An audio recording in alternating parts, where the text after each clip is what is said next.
আসসালামু আলাইকুম রহমতুল্লাহি ওয়া বারাকাতুহু। প্রিয় প্রবাসী ভাষী ভালো আছেন? বর্তমানে অনেকের মেহনা আমেল মঞ্জিলি সায়েক খাস, আমেল মঞ্জিলি সায়েক খাসের যে আপনি আমেল মঞ্জিলি সায়েক খাস থেকে আরেকজন আমেল মঞ্জিল অর্থাৎ ফোরদি থেকে ফোরদিতে কফালা করাবেন। ধরেন সায়েক খাস থেকে সায়েক খাস, আমেল মঞ্জিলি থেকে আমেল মঞ্জিলি।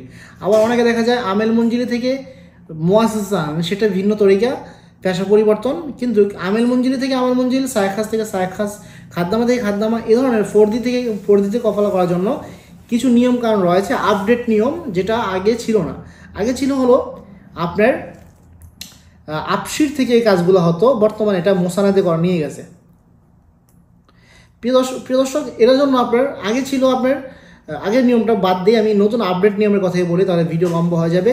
প্রথমে তো আপনার যেই কফিলের আন্ডারে আপনি আছেন তার মোসানাদ থেকে আপনাকে কফালার তলব দিতে হবে নতুন কফিলের কাছে, যেখানে আপনি কফালা হবেন।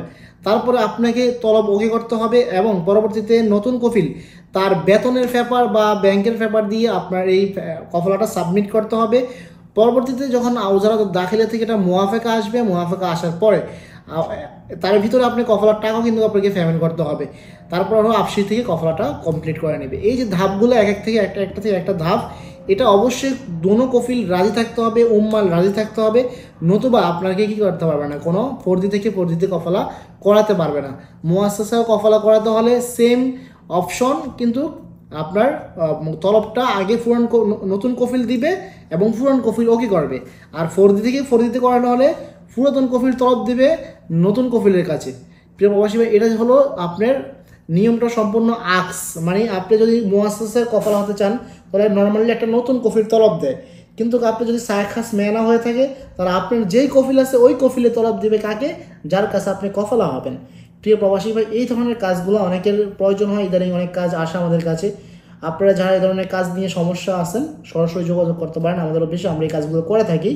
আমরা ইনশাআল্লাহ আপনার কাজটা কমপ্লিট করে দিতে পারবো। সেক্ষেত্রে আপনার অবশ্যই দেখতে হবে নতুন কপিলের বয়স হতে হবে 24 বছরের উপরে হতে হবে এবং তার কোনো ধরনের মোখালাফা মরুর থাকলে হবে না।